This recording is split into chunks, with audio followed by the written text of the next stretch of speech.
Hello students, good morning to all. Come to the page number 18, History, Chapter 2. Today's topic is War with the Marathas. Okay students, अब हम पढ़ेंगे जैसे ही टीपू सुल्तान से लड़ने के बाद उन्होंने मैसूर को, ब्रिटिशर्स ने मैसूर को अपने अंडर कर लिया. आफ्टर दैट उन्होंने क्या किया, अब उनकी जो नज़रें पड़ी वो मराठास पे पढ़ी. ठीक है. From the late 18th century, the company also sought to curb and eventually destroy Marathas' power. अब 18th century के एंड में कंपनी ने क्या सोचा, अब उन्होंने ये सोचा कि अब हमें मराठास की पावर को डिस्ट्रॉय करना है. ठीक है. With their defeat in the third battle of Panipat in 1761, the Marathas dream of ruling from Delhi was shattered. ठीक है. जैसे ही थर्ड बैटल हुआ था पानीपत का 1761 में, मराठास का जो ड्रीम था दिल्ली पे रूल करने का वो टूट चुका था. ठीक है. और इसके बाद से मराठास क्या होने लगे, डिवाइड होने लगे थे ग्रुप्स में. ठीक है. और कैसे ग्रुप्स थे इनके, अब अलग अलग डायनेस्टीज़ को सारे चीफ्स जो थे मराठास के जो सरदार थे वो अलग अलग डायनेस्टी से बिलोंग करने लगे. That is Scindia, Holkar, Gaekwad and Bhonsle. ठीक है. ये जो चीफ्स थे वो these chiefs were held together in a confederacy under a Peshwa. ठीक है.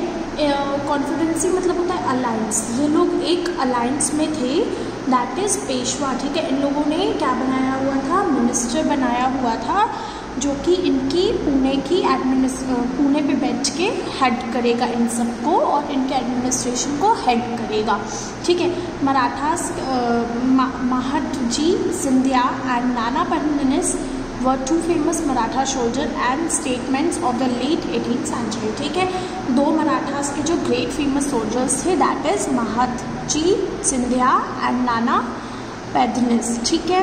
ये दोनों उनके फेमस सोल्जर्स थे. ठीक है. अब क्या हुआ, the Marathas was subdued in a series of war. अब मराठास के ऊपर लड़ाइयाँ, अटैक्स होने लगे. ठीक है. क्यों? क्योंकि ब्रिटिशर्स को अब मराठास पे पावर, मराठा की पावर पे रूल करना था. ठीक है. इनका जो पहला वॉर एंड हुआ 1782 में with the treaty of Salbai, there was no clear victory. ठीक है. तो जो पहला वॉर हुआ था वहाँ पे कोई क्लियर विक्ट्री नहीं थी कि कौन जीत रहा है और कौन हारा. ठीक है. लेकिन इसके बाद जो सेकेंड एंग्लो मराठा वॉर हुआ 1803 से 1805 तक, वो डिफरेंट फ्रंट्स पे आके लड़ा गया. ठीक है. लेकिन जिसका रिज़ल्ट क्या हुआ कि ब्रिटिशर्स ने उड़ीसा वाले पार्ट को अपने अंडर कर लिया था और जो नॉर्थ के साइड पे यमुना रिवर के यहाँ पे जो आगरा और दिल्ली है, इन सारी टेरिटरीज़ पे भी उन्होंने अपना कब्ज़ा कर रखा था. फाइनली उनका जब थर्ड वॉर हुआ, Anglo Maratha war, third war पे जा कर के उन्होंने पूरी तरह से मराठा की पावर को क्रश कर दिया. ठीक है. अब क्या हुआ, अब पेशवास हट गए. जो पेशवा पहले बने हुए थे वो सारे पेशवा हट गए. ठीक है. और पेशवा को भेज कहाँ गया, कानपुर भेज गया किस पेंशन पे. ठीक है. अब the company now had complete control over the territory of south of the Vindhyas. अब इन्होंने क्या किया था, कंपनी ने 3 बैटल्स के बाद फाइनली कंपनी ने कंट्रोल कर लिया था सारी टेरिटरीज पे विंध्यास की. Okay. After that that claim to paramountcy. Paramountcy मतलब क्या होता है, सबसे पहले. It is clear from the above early 19th century the company pursued an aggressive policy of territorial expansion. अब ये क्लियर हो चुका है कि जो कंपनी क्या कर रही थी, कंपनी धीरे धीरे सारे पॉलिसीज़ को अपना करके अपनी जो टेरिटरी है उसको एक्सपेंड करती जा रही थी. After that under Lord Hastings governor general from 1813 to 1823 a new policy of paramountcy was initiated. अब जो उनके नए गवर्नर जनरल थे, ठीक है, लॉर्ड हेस्टिंग, उन्होंने एक नई पॉलिसी बनाई और अकॉर्डिंग टू दैट पॉलिसी उन्होंने क्या बताया कि हमारा जो अथॉरिटी है, हमारी जो कंपनी है वो हर जगह पे पैरामाउंट होगी. दैट मीन्स हर जगह पे सुप्रीम होगी, उनकी पावर सबसे पहले होगी इंडिया की बाकी स्टेट से भी. ठीक है. In order to protect its interest it was justified in annexing और threatening to annex any kingdom. The view continue to guide later British policy as well. ठीक है.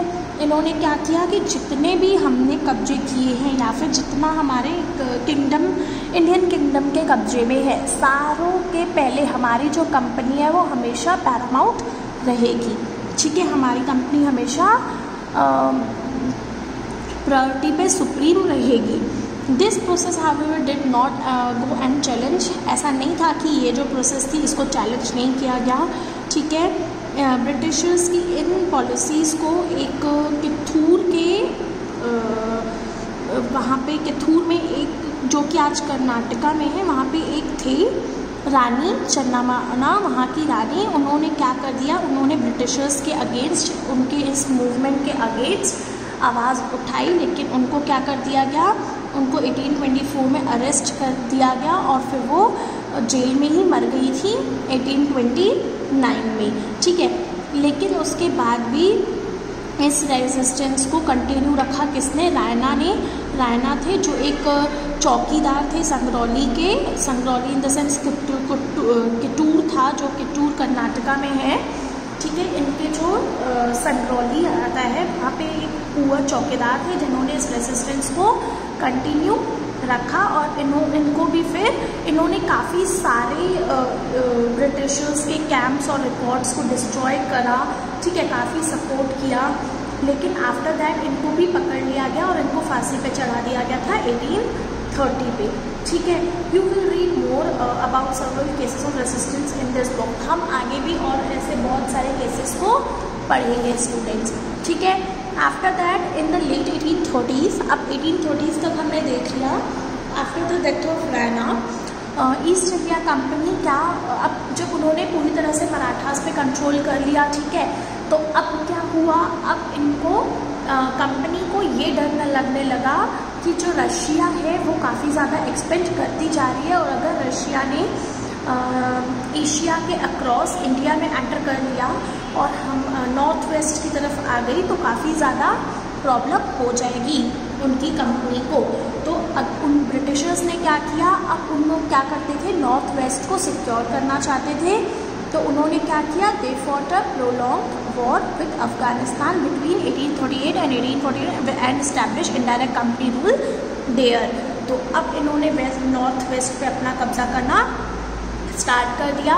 1838 से 1842 तक इन्होंने क्या किया, अफ़गानिस्तान के साथ लड़ाई की और फाइनली उन्होंने वहाँ पे भी कंपनी का रूल स्टैब्लिश कर लिया। Sindh was taken over in 1843 और 1843 में इन्होंने सिंध को भी अपने अंडर कर लिया। नेक्स्ट इन द पंजाब, जो कि कहाँ है, पंजाब में है, तो उस पहले सिंध को ओवरटेक करने के बाद इन्होंने पंजाब को ओवरटेक किया, ठीक है। किसके प्रेजेंस में, महाराजा रंजीत सिंह, ठीक है, जो कि उस टाइम पे पंजाब को कंपनी से वापस तो ले लिए, ठीक है। उन्होंने जब पंजाब पे अपने अंडर किया ब्रिटिशर्स ने, तो वहाँ पे जो वहाँ के राजा थे, वहाँ के जो राजा थे महाराजा रंजीत सिंह, उन्होंने कंपनी से पंजाब को वापस ले लिया था। लेकिन जैसे ही उनकी डेथ हुई 1839 में, वहाँ पे 2 और वॉर्स की गई और फाइनली सिक्के किंगडम को भी उन्होंने अपने कब्जे में कर लिया था। पंजाब को भी उन्होंने 1849 में अपने कब्जे में कर लिया था। तो जिस तरह से अभी हमने स्टूडेंट्स पढ़ा द क्लेम ऑफ पैरामाउंटेंसी, ये पॉलिसी चलाई थी किसने, लॉर्ड हेस्टिंग्स ने, गवर्नर जनरल थे। आफ्टर दैट उनके बाद नई पॉलिसी बनाई गई, दैट इज़ डॉक्ट्राइन ऑफ लैप्से। ये किसने चलाई थी, लॉर्ड डलहौजी ने, जो गवर्नर जनरल थे 1848 से 1856 तक। उन्होंने डॉक्ट्राइन ऑफ लैप्सी चलाई थी, जिसका साफ मतलब था that कि if an Indian ruler died without a male heir, his kingdom would lapse. That means अगर कोई भी किसी भी राज्य का राजा मर जाता है और उसका कोई अपना वारिस नहीं होता, उसका कोई मेल चाइल्ड नहीं होता, मतलब उनका बेटा नहीं होता, तो उसके राज्य को कंपनी में मर्ज कर दिया जाएगा, लैप से कर दिया जाएगा, ठीक है। तो ऐसे करके उन्होंने काफ़ी सारी राज्यों को अपने अंडर कर दिया और काफ़ी सारे राज्यों को पे कब्जा किया, जैसे कि सातारा, 1848 पे, संभलपुर 1850 पे, उदयपुर 1852 पे, नागपुर 1853 पे और झांसी को कर दिया 1854 पे। झांसी की स्टोरी तो आप सबको पता ही है कि उनके बेटे को उनका राज्य नहीं मिला था, ठीक है, और झांसी की रानी फाइट करते करते ही वीर गति को प्राप्त हो चुकी थी, ठीक है। फाइनली 1856 पे कंपनी ने क्या किया, अवध पे को अपने अंडर लिया। यहाँ पे इन्होंने क्या किया, this time British has an added argument, यहाँ पे इन्होंने कुछ आर्ग्यूमेंट भी ऐड किए उनको लेने के बाद, that they were said obliged by duty to take over the Awadh in the order to free the people from misgovernment, ठीक है। यहाँ पे इन्होंने एक रॉन्ग आर्ग्यूमेंट ऐड किया। इन्होंने कहा कि हम अवध को अपने अंडर इसलिए ले रहे हैं क्योंकि वहाँ पे मिस गवर्नमेंट है, वहाँ का जो नवाब है वो बहुत ज़्यादा ह्यूमिलेटिंग है और वहाँ के नवाब को डिस्पर्स्ड कर दिया गया। The people of Awadh join the great revolt that broke out in 1857 और उसके बाद तो 1857 पे काफ़ी बड़ा रिवॉल्ट हुआ जिसे हम आगे बहुत डिटेल में स्टडी करेंगे। बट यहाँ पे आपने देखा कि डॉक्ट्राइन ऑफ लैप्से को पॉलिसी को बनाया था लॉर्ड डलहौजी ने और इस तरह से उन्होंने काफ़ी सारे राज्य को अपने अंडर किया था। After that students come to the page number 20। यहाँ पे मैं आप लोगों को 3 मैप्स दिखाना चाहूँगी इंडिया के। फर्स्ट मैप आप देखिए 1797 में सिर्फ ये जो येलो वाला पार्ट है ना ये ब्रिटिशर्स के अनाउंस है, ठीक है, उनके कब्जे में, ठीक है। तो यहाँ पे इन्होंने यहाँ से स्टार्ट किया था और आफ्टर 1840 पे ये देखिए आप कितना सारा पार्ट उन्होंने अपने कब्जे में कर लिया था और फाइनली 1857 तक आते आते तो उन्होंने ऑलमोस्ट इंडिया के सारे पार्ट्स को अपने अंडर, सारी स्टेट्स को अपने अंडर करके रखा था और सारे इंडिया पे कब्जा, ऑलमोस्ट इंडिया पे कब्जा कर लिया था। Okay, after that setting up a new administration. अब इसके बाद उन्होंने नया एडमिनिस्ट्रेशन सेट किया, ठीक है। जो वैरन हेस्टिंग थे गवर्नर जनरल थे जो 1773 से 1785 तक, ठीक है, वो काफ़ी ज़्यादा इम्पोर्टेंट रोल प्ले करते हैं कंपनी की पावर को एक्सपेंड करने में बाय हिज टाइम, क्योंकि उनके टाइम पे कंपनी ने क्या किया था, उन्होंने acquired power not only in Bengal, क्योंकि कंपनी ने उनका इनका इम्पोर्टेंट रोल इसलिए बताया जाता है क्योंकि उनके टाइम पे ना तो सिर्फ कंपनी ने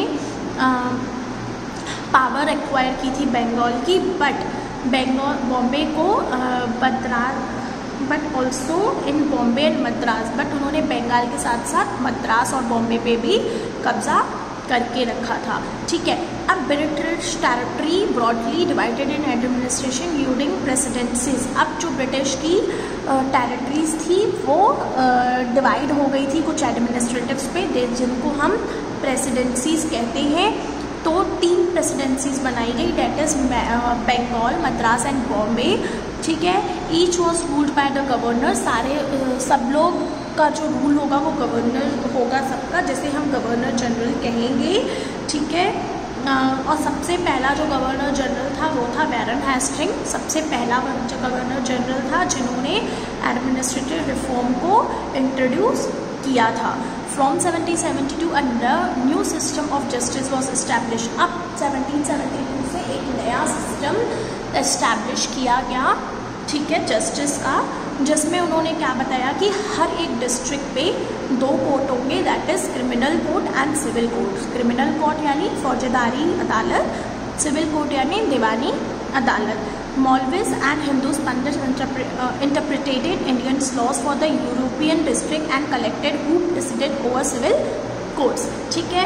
जितने भी हिंदुओं के पंडित और मौलवीज से लेकर के मौलवीज और पंडित से लेकर के जितने भी लॉ हैं और जो भी डिस्प्यूट्स हैं वो सब कहाँ पे देखे जाएंगे, वो सारे देखे जाएंगे हमारे यूरोपियन डिस्ट्रिक्ट्स पे, दैट इज़ सिविल कोर्ट्स पे।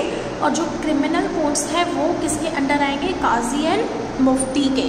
काजी यानी एक जज होता है और मुफ्ती यानी उस जज को भी जो उस जज का जो एडमिनिस्ट्रेटर होता है, जो उसका हेड होता है, उसे बोलते हैं मुफ्ती, ठीक है। तो वहाँ पे जो क्रिमिनल कोर्ट्स होंगे वो किसके अंदर होंगे, काजी और मुफ्ती के, but supervisor of the collector, लेकिन वहाँ का जो सुपरविजन होगा वो फाइनली कलेक्टर होगा। Okay students, after that page number 22, a major problem was that the Brahmans Pandits gave different interpretations of local laws based on different schools of dharma shastra। लेकिन सबसे main जो major problem थी वो क्या थी, major problem थी कि जो वहाँ पे ब्राह्मण्स और पंडित्स थे वो अपना इंटरप्रिटेशंस देंगे, वो अपनी समरी देंगे धर्मशास्त्र को लेकर के अलग अलग स्कूल्स में, to bring about uniformity. In 1774, 11 pandits were asked to compile a digest of Hindus law। अब क्या हुआ, 1775 में 11 पंडितों को बुलाया गया और 11 पंडितों के साथ क्या एक उनके लॉज को बनाया गया, ठीक है, और उन लॉज को NB हैलैंड ने ट्रांसलेट किया था इंग्लिश में। 1778 में a code of Muslim law was compiled for the benefit of European जज, और यूरोपियन जज के बेनिफिट के लिए 1778 में एक मुस्लिम लॉ भी लाया गया, ठीक है। Under the regulating act of 1773 a new supreme court was establish, और फिर रेगुलेटिंग एक्ट के थ्रू 1773 में एक नया सुप्रीम कोर्ट इस्टेब्लिश किया गया। द सरदार निजामत अदालत was also setup in the Kolkata, और एक सरदार निजामत नाम की अदालत भी कहाँ पे, कलकत्ता पे सेटअप की गई, ठीक है। The principal figure in the Indian district was the collector, as the title suggest his main job was to collect revenue and taxes and maintain law and order. और उसके बाद डिस्ट्रिक्ट कलेक्टर्स बनाए गए, और कलेक्टर्स का जो main काम था वो था टैक्सेस और रेवेन्यू को कलेक्ट करना और अपने लॉ को मेंटेन करके चलना, ठीक है। हिज ऑफिस द कलेक्ट्रेट, और उसके ऑफिस को कलेक्ट्रेट कहा जाता है। Become the centre of power and patronage that steadily replace previous holders of authority, ठीक है। और जो भी पुराने अथॉरिटी थी जिनके हाथों में, उनसे हटा करके एक कलेक्ट्रेट बनाया गया जहाँ पे कलेक्टर के हाथ में अथॉरिटीज दी गई थी सारी। ओके स्टूडेंट्स, आई होप आप लोगों को सब समझ में आ गया हो। Rest we will continue in next video. Thank you.